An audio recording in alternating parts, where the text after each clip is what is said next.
Good evening, everybody from South Africa. My name is Tina Snell, and welcome to episode 22 of Velospitty Speed Talk. Our issue this evening is High Bar, and the reason for this name is that our guest is Agustin Barreneche. So the bar is a wordplay on his name. Augustin is, we've been in touch with him. He's just getting ready. There is always the issue of time differences. He comes to us from Colombia. He's just getting through a lunch, and then he will join us. Now, the year started, and of course, most of us have severe withdrawal symptoms because of no racing. Now, there has been some racing, especially of the motocross variety, with the US or the AMA Supercross series starting off. And of course, that has delivered some highlights already. Some of those highlights are, for instance, Justin Barr collecting the first major win for Gas in the States. You will recall that a previous guest of ours, Casey Cochran, won a number of junior titles at the World Mini O's, which were in fact Gas's first titles in the States. And now Barcia has done or has collected the first major win. And of course, the season has already yielded a few, shall we say, calamities or crashes. And we speaking there of Jet Lawrence with a very hard pass.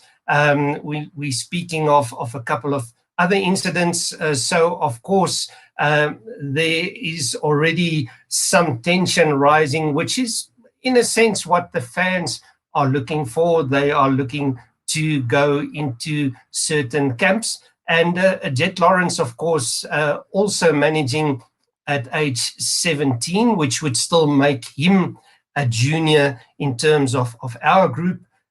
He collected his first AMA Supercross win. So what a great achievement for the young man. And then another youngster that has ridden himself right into the limelight is Max Volant. He came straight off the amateurs.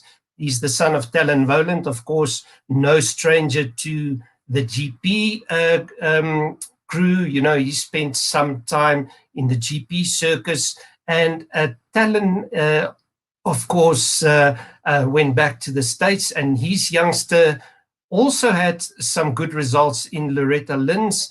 KTM saw a gap, they grabbed him, and wow, did he only astound with a couple of top 10 results, and currently, if I'm not altogether mistaken, lying 6th in the series. Now, just to remind you, those of you that have just joined us, our guest this evening is Agustin Barreneche from Colombia.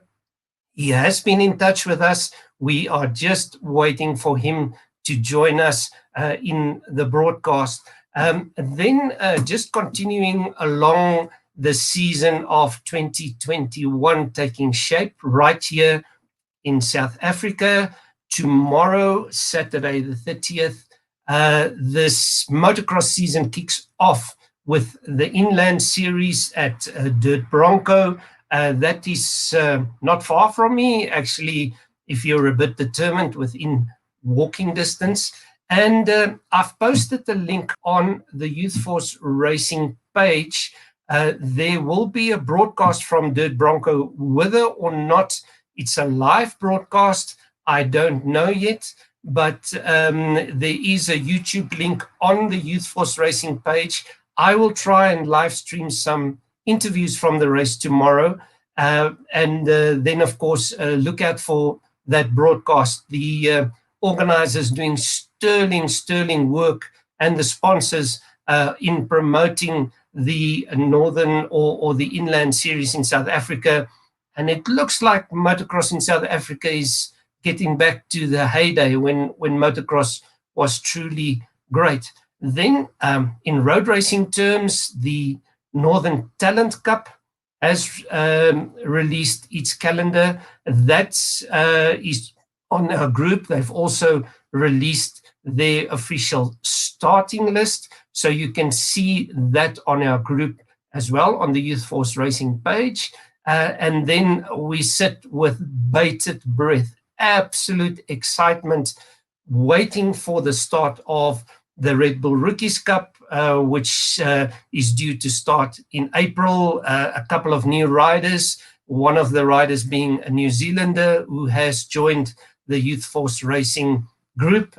So you will be able to see some of that action. And you will see in the background that our security department, Ragazzo, has just popped into the studio just for a curious look as to see what's happening.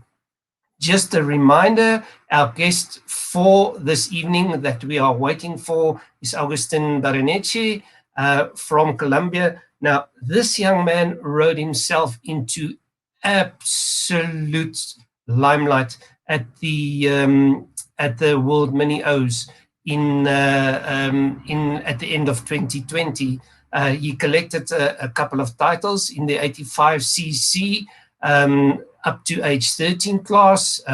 He also got the measure of what things would be like in the super mini class. In that class, of course, you will remember the big men were Danger Boy Deegan and our previous interviewee, Casey Cochran. So we will wait and see what Agustin says about his interaction with these great riders. Now, we are, as you know, the Youth Force Racing group is only a few months old. We started that at the end of May last year.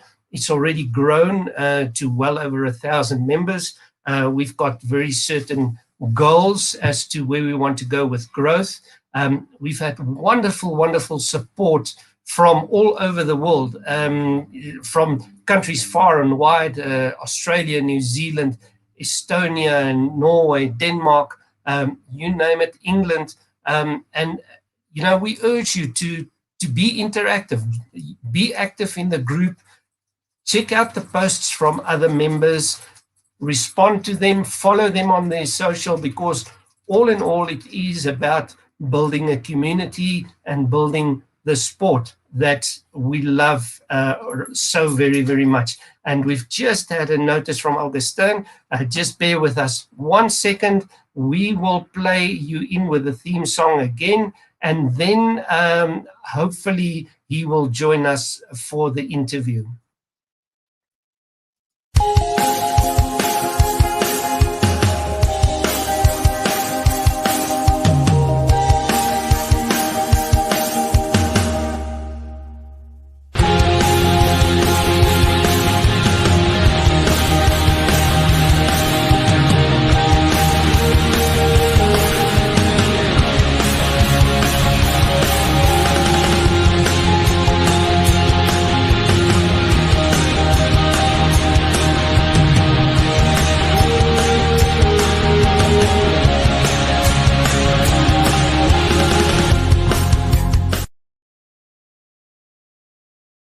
Hello and welcome back from me, Tina Snell. You are tuned in to Velospitty Speed Talk. We are at episode 22 already. Can you believe it?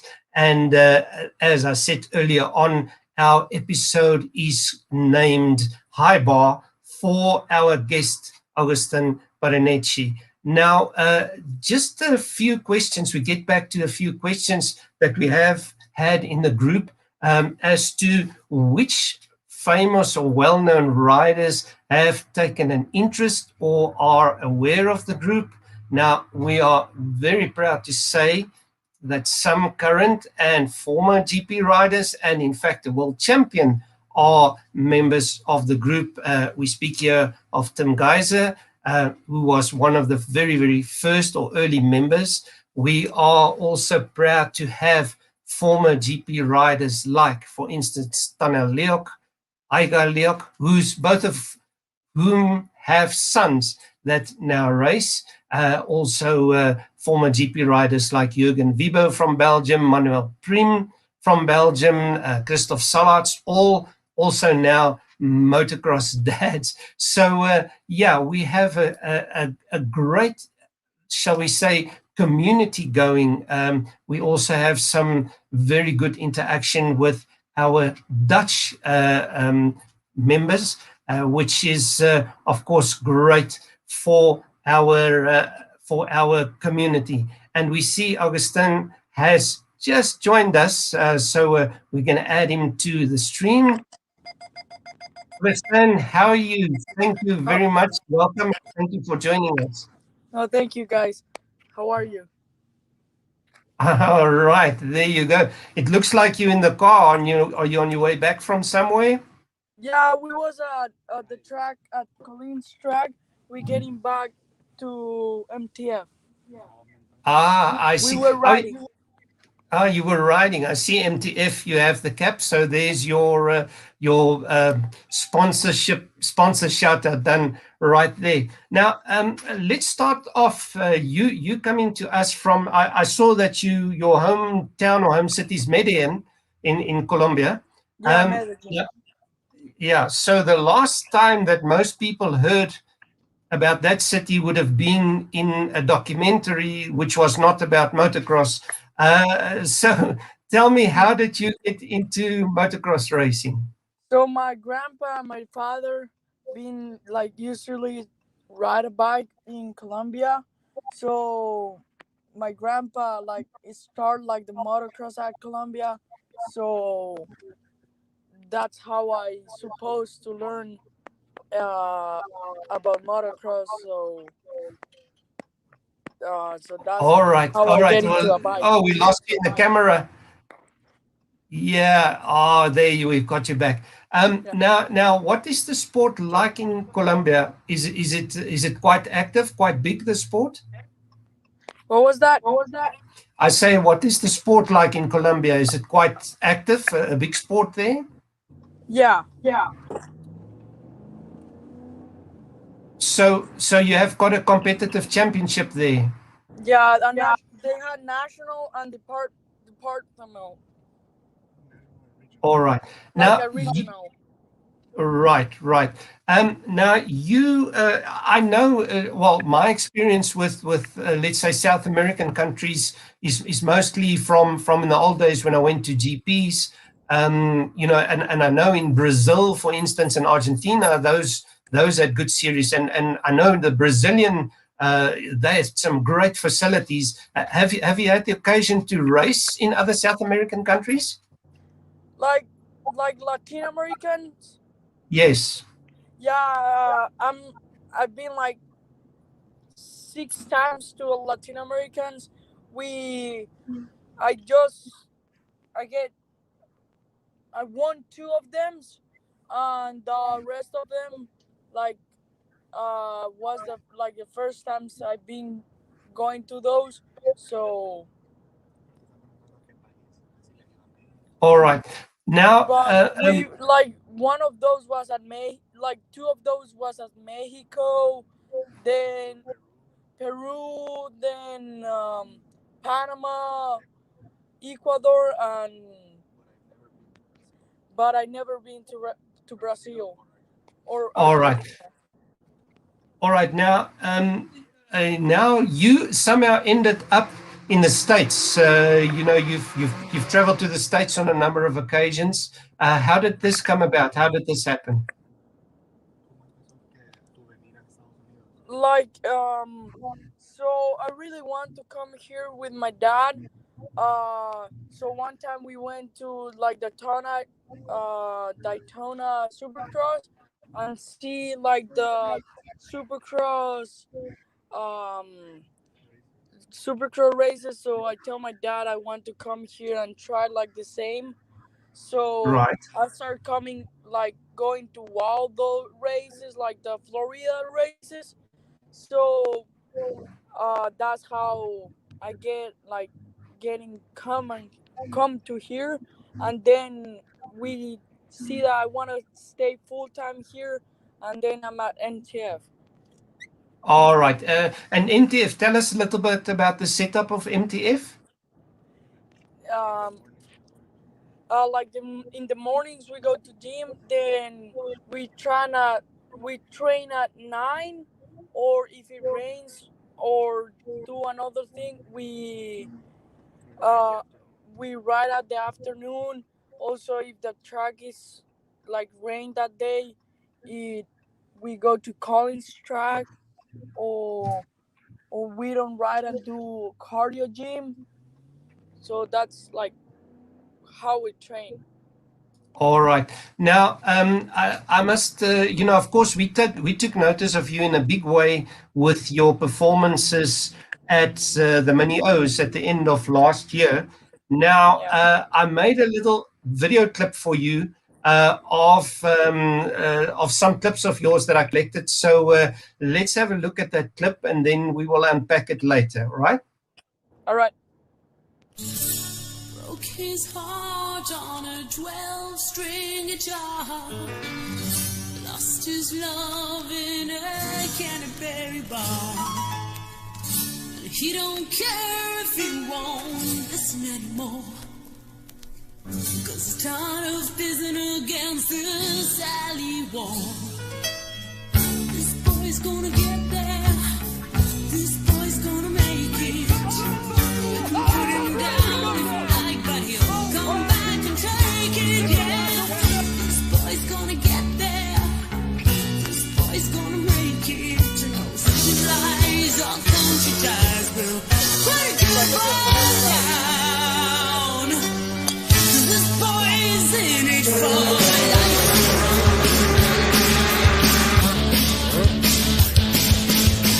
Some people said he grew up in a big white house on the hill. I know that boy, he loves it still.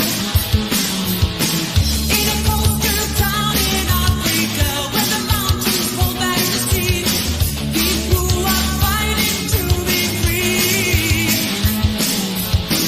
In a privileged society, where the privilege don't mean you're free.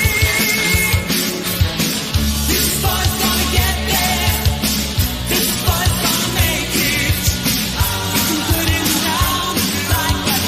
Come back and take it, yeah. This boy's gonna get there. This boy's gonna make it. No city lights or countryside will put a good boy down. This boy is in it for life.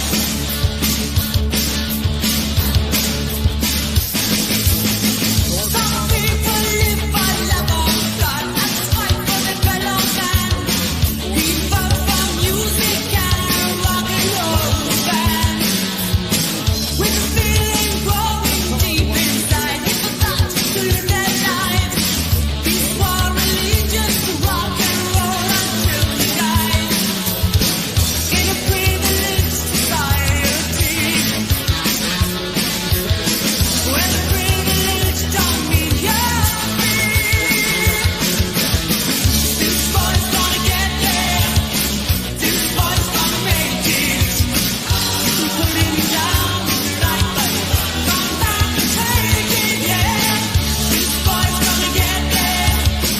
This boy's gonna make it. No city lights or countryside will put a good boy down. This boy is in it for life.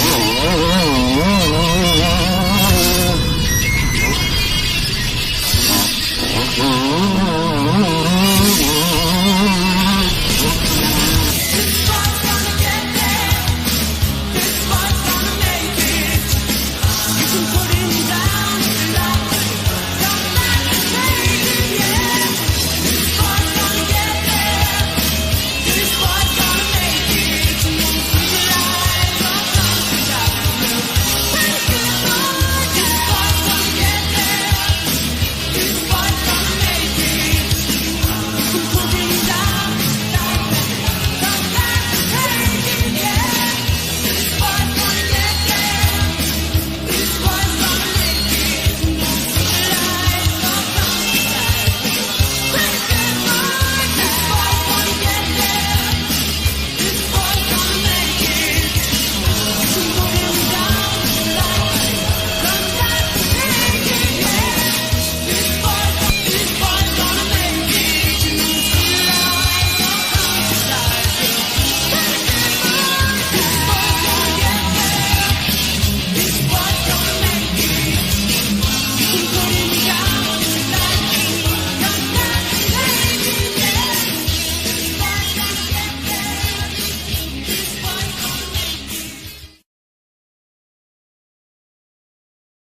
All right. Well, there you go. There's your own little music video. I hope you enjoyed that.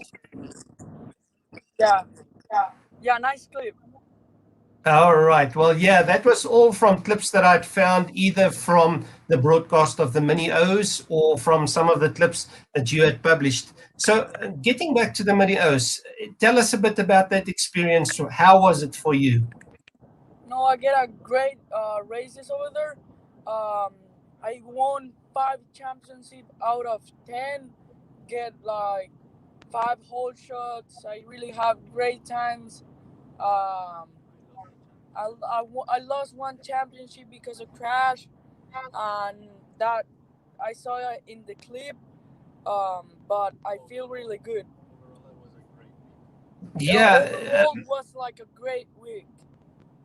yeah, it was clear that it was a great week for you. You had some huge fights. I mean, in one of the races, you had to come from quite far behind.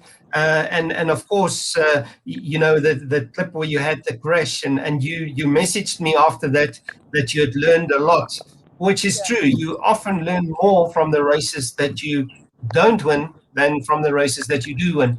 Um, and what was the response like of the American people and your hosts? How did they feel about your results? Um, I mean, everyone was impressed ro- how I rode, because anyone see 1 of 2 days seeing a Colombia guy that come here and win all the championship. Also, my sponsors was like really happy because I go for everything.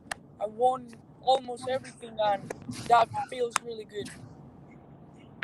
Yeah, I mean, you really did acquitted yourself well, and also on the podium, you spoke really well. You remembered everybody, and not. I'm not talking the usual American way, just running through a list of sponsors. You remembered your friends, the family, and everybody else. Now, you also had the opportunity to measure against the super mini guys, the like Casey Cochran and Deegan, and how do you see yourself in terms of their speed?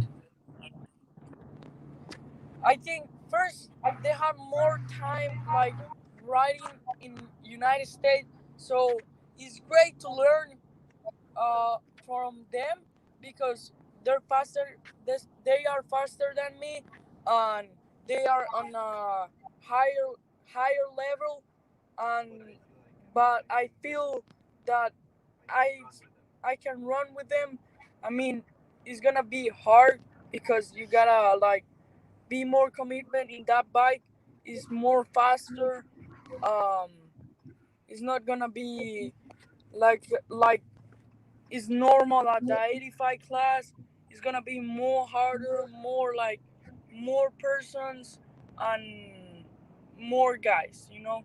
So um, this year I'm gonna like try to run in the super mini class at Daytona, Spring Galinding, and Prison and see how it goes. Right now, we saw a clip of you on a Yamaha, I think, which was a bigger bike. What are your plans for this year? Will you also move up to 125 for some races? So now I'm gonna stay on mini senior class 1 and 2.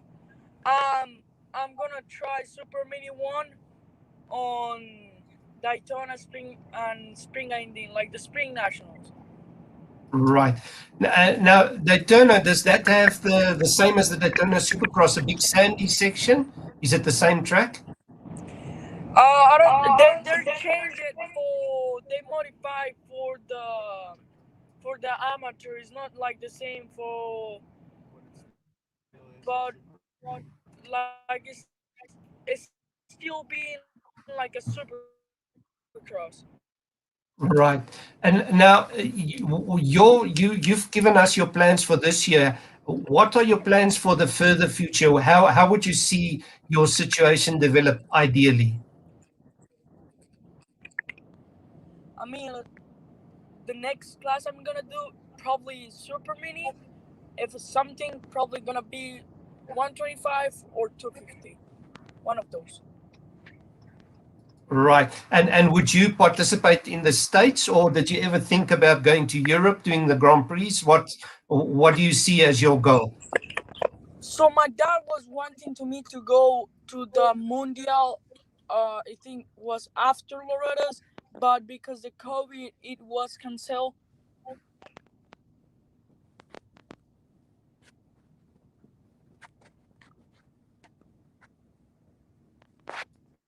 Are you with us? We just Yeah, lost the sound there for a second. So yeah, your dad wanted you to go to the Junior World Championships. Is that where he wanted you to go? yeah. All But right. it was Now, it was canceled by the COVID, so it didn't. yeah, of course. COVID was everywhere. So yeah, and many the plans for many riders were changed by the cancellation of some events. Would you see yourself going to the Junior World Championships, for instance, this year, if the series goes ahead? Can you repeat that for me, please? Sorry, I didn't I like say, would you? understand it. I I say, would you see yourself going to the Junior World Championships for this year if the race goes ahead? That's what we wanting to. That's what we wanting to. Right, right. We're just doing some adjustments in the studio here. All right. Now, speaking of World Championships, have you ever heard of a rider by the name of David Alonso? No. David Alonso is from Colombia. He's Yeah. 13, 14. He's a road racer. He had a phenomenal season this year, last year. Absolutely phenomenal season. He won the European Talent Cup, which is a stepping stone series for the World Championships. He's in the team of Aspar, which is one of the most famous GP teams. He will ride in the Junior World Championships next year. So when you have time, check it up. This is a really, really talented rider from your country, and it would be interesting for the two of you to have contact so that you can see how each of you progress. Can you repeat that for me, please? Sorry. I say it would be good if you checked out David Alonso, just to see how he progresses in the World Championships with road racing. And He I will. is he racing MXGP? No, not MX. He's racing road racing like MotoGP. Oh, That MotoGP. All right. yeah, he's on the road, and he won the European Talent Cup, which is a 250cc series, Uh very huh. very competitive series in Spain, and he will ride Junior World Championships this year, and he's in a very very famous team. But I will send you the details so you can perhaps check that out. Do you follow other forms of motorcycle racing? Do you follow MotoGP and so? Yeah, I know about Marquez.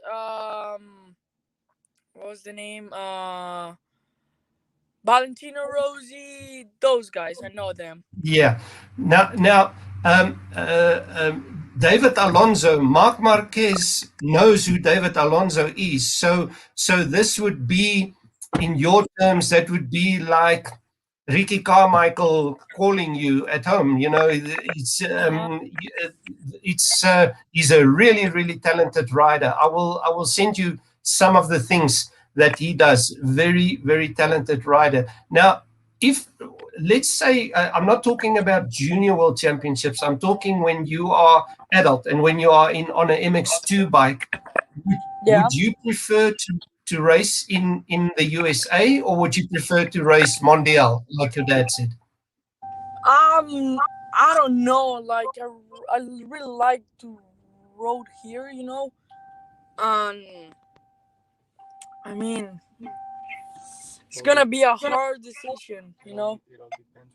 Yeah, Like yeah. it depends if what good opportunity I can do. You know what I mean? Right. Well, we will certainly keep in contact with you, and give you some ideas of what the possibilities are Yeah. of what you can do. Now, you mentioned a lot of your sponsors and family who helped you a lot because I know it's not So first, easy so to come first, from. my mom, my dad, my like the EVR guys, MTF, um, a lot of person from Colombia, like all the message that they send to me, all the person that they're being great with me. Uh, sometimes that like some sponsor like Revo that send me money or everything is being like really good, you know. They're being really grateful with me and my brother, my grandpa, and everyone from my family and everyone else. That thank you very much. Oh, that's good that you remember all of that. Now, Augustin, we will keep contact with you, and we will keep following you and promote you on our group. What is your social media that people can follow where they can see what you are doing? So it's Agus Barreneche 53. It's gonna be like AGUSBARRENECHE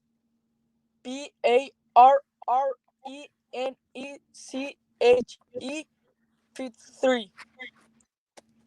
All Five right, three. and that is on Instagram. And what other social media do you have? Do you have I don't have YouTube? man. Yeah, I gotta get a YouTube channel. That's what I'm gonna use. I need a manager that do all the things that was my mom doing. All right. All right. Well, so we will certainly encourage people to follow you on there, and we will stay on top of things. Now, with regards to the video clip I made for you, I will upload that to YouTube as well, and I will send you the link, and I will also Okay. send you the video clip itself so that you can Okay. put it on your own social media if you like. Yeah. Okay. Thank you, Tinas. Thank you, and thank you for joining us, and Yeah. best of luck for this year, and we will keep in touch. Okay. Thank you, Tinas. Bye. Thank you. Bye bye.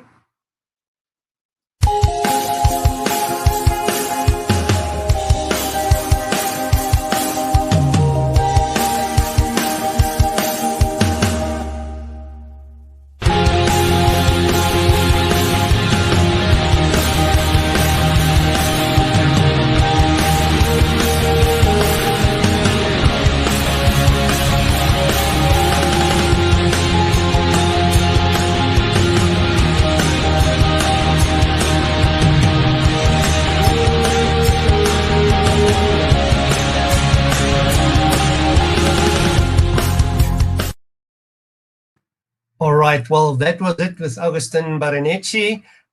We had a bit of trouble with the video feed from him, but I think everybody mostly got the idea. A very goal-directed young man, and we will certainly be following and giving that a push. So, with that all said and done, I think it's time for everyone to get to bed in preparation for tomorrow's races. If you are in South Africa, thank you for joining us. Keep watching the group for some very exciting other interviews coming up. And with that, it's me, Ines Snell, signing off.